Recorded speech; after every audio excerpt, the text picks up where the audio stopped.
Où en sommes-nous par rapport à l'accord collectif PNC?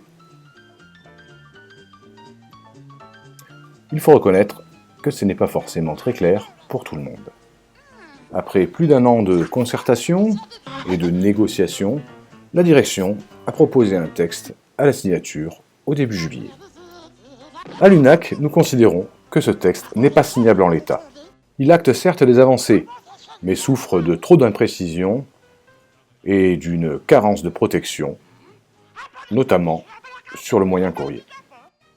Nous considérons que notre responsabilité de syndicat représentatif est de tout mettre en œuvre pour améliorer ce projet d'accord. Faisons un point factuel sur ce texte, qui, nous vous le rappelons, est téléchargeable sous IPN. Il ne comporte pas de remise en cause de nos N70, ni en direct, ni par l'abattement.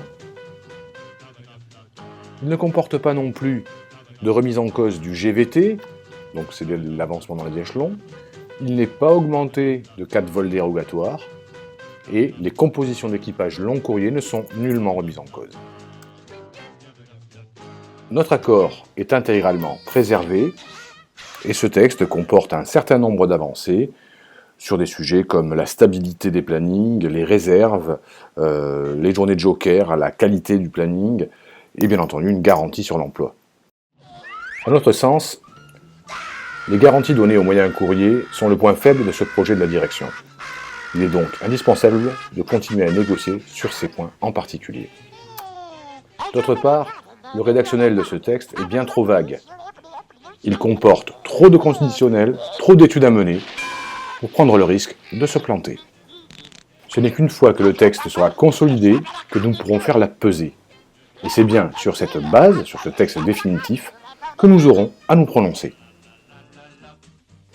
Le contexte est par ailleurs difficile. Nous sommes tous tendus par ce climat d'insécurité et de terreur, parfois parasités par le climat social national tout aussi tendu. Il est d'autant plus important de garder la tête froide.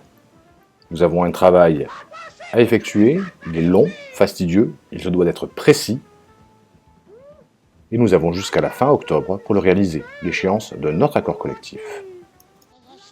C'est afin de réaliser cet objectif, et nul autre, que nous avons repoussé notre préavis du 14 au 17 octobre. Notre conception du syndicalisme représentatif exige de pousser la négociation jusqu'au bout de nos arguments, et nous en avons encore. Ce n'est que face à l'échec de la négociation que nous envisagerons des arguments plus explosifs.